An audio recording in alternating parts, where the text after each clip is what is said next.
welcome to episode 330 of your favorite daily podcast. A couple of things, a podcast about things. As we're wrapping up the year, I guess is a great time to share about some things I changed in my quote unquote productivity routine to help me. So let's get into it. But before we get into it, you guys, there's only 29 days left to Christmas. 29 days. I was going to say that 30 days yesterday, but I totally forgot about it. But anyway, 29 days to Christmas. I'm so excited because it's that time of the year. It's just exciting. But anyway, so biggest productivity changes that I made this year and why. And I wanted to say changes, more like additions to my roster of helping me get things done and not to be late for things and so on and so forth. And they're not really big changes, they're actually quite little changes. So the first thing is I started adding more things to my calendar. Now, you know that I've said so many times that putting everything in my calendar is the way that I have kept myself organized from undergrad, working, going to school, maintaining a very, very great social life, and all of those things. But I realized recently that I was actually not putting everything in my calendar. And nothing made that more clear to me than having to go out of the house at least 3 days a week every day for school. And what I realized was missing was that I wasn't adding my commute time to my calendar. So I started doing that recently, and not just for school, for anywhere that I have to go to. So my calendar, because a lot of the time I would like, the end of the day I've done so much, but then I'm looking at my to-do list and I'm like, what did I actually do today? Why does it seem like I haven't done anything today? And then I just look at, there's so much space in the calendar that makes it seem like, oh, I had time to do all these things, but I just didn't do them.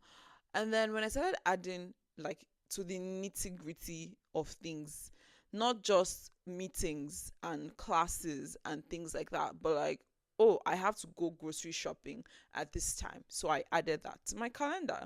I need to bake this cake for this person from this time to this time on this day. It goes in my calendar. So it's not just an item on my to do list for that day, it's also reflected in my actual calendar and commute time as well, because a lot of the time I can't really do much on the train because yeah, there's Wi-Fi, but Wi-Fi is terrible. So maybe I read a book or I just chill or listen to my Bible or something.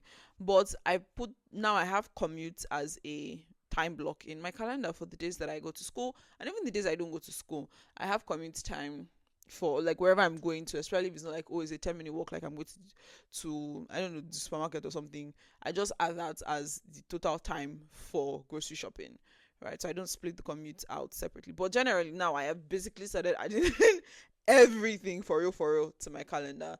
The only thing that's not in my calendar is bedtime and wake up time.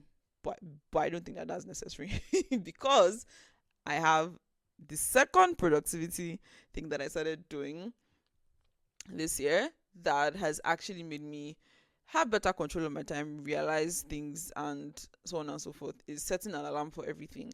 Now, also, I think I might have spoken about it in some episode, I'm not sure, that when I moved here, I lost sense of time because I moved here in winter and it was getting bright at like 10 a.m. in the morning is when you start to see streaks of the day, and then it's getting dark around 4 o'clock.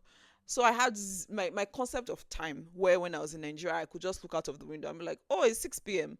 and I will be right. That went out of the window the day that I moved to the Netherlands. And so what I did, because I was talking to my friend and she's like, oh, she has alarms at 6 p.m. She has an alarm at 6 p.m. to let her know that it's 6 p.m. so she should start winding down for the day.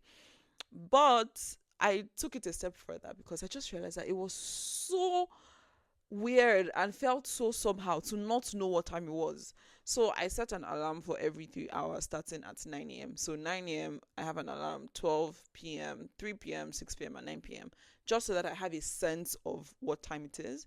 And yeah, that's that. But something I now started doing recently, say in the past 3 months or so, was now I've added an alarm for everything. So you know what, when I said earlier about commute time, if I have to go somewhere, especially somewhere that I don't go too often, like with school now, I know what time I need to leave the house, plus or minus 5 minutes to get to school at a certain time. So I don't need to like set the only, well, I have the alarm for that actually, but maybe somewhere closer, like maybe the grocery store.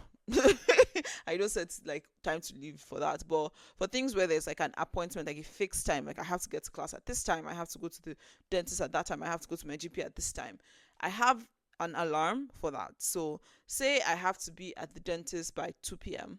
and it takes me an hour to get there. So Google Maps is telling me that I need to leave my house by 1 p.m. I set an alarm for 12:45 that it's time to leave. So I give myself a buffer of 15 minutes on when I actually have to leave, because that lets me know that, okay, you need to stop whatever it is you're doing and get ready to get out. So I did do this for everything, even for school. I have an alarm at that goes off at 8:15 or every morning that I have to go to school, because if I leave the house at 8:15, I'll get to school 30 minutes earlier. But I'm not going to leave the house at 8:15. So I've built in buffer time so that I get to school in good time, even though I don't leave at the exact time that I have set my alarm for. And this works for everything. Anywhere I need to be, I set an alarm for it. So I have like 500. Okay, obviously that's an exaggeration, but I do have a lot of alarms now. So in addition to my constant 9, 12, blah blah blah alarms, I then also have the alarms that I set daily, or for regular things like the school one is already fixed. Thankfully, I don't know if you can also do this on Apple alarms. I don't know what that looks like, but with the Google the Android alarm thing, you can select the specific days that you want an alarm to ring, like days of the week, like Monday, Tuesday, Wednesday, Thursday, and so on. So I have my school alarm for the time to leave for school alarm for the sets to the specific days that I go to school. And then I also have a time to leave for church that only goes off on Sundays as well, because it's time to wrap up whatever you're doing and be going to church so you're not late. And things like that. So yes, those are the two things that I've done this year that I don't know why I haven't been doing them since, that have made me, I don't want to say they have made me super productive, because these things actually don't make you productive in the sense of like they cause you to be productive, but they help you in maintaining at least they help me in maintaining my schedule, like planning properly. Because something else that this has helped me do, the calendar thing in particular, is I used to have this trouble where I will put too many things on my to-do list that I can't accomplish in one day. But since I started putting everything in the calendar, including commute time that I need to go to the supermarket, all of those things, I have been better able to adjust my to-do list so that the things that I put there, I actually am able to do them in the time that I have during the day.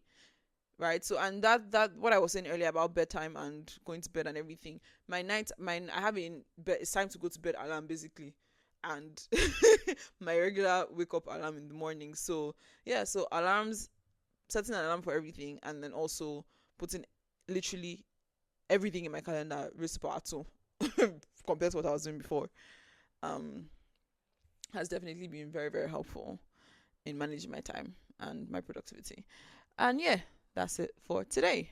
The only number fact I have for you today is that there are 29 days to Christmas and 35 days to the end of the year. Thank you for listening. That's it for today. Bye.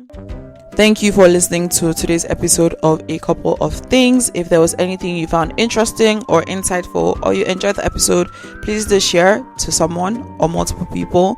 Like, leave a comment, and definitely do subscribe and all the nice things. Bye.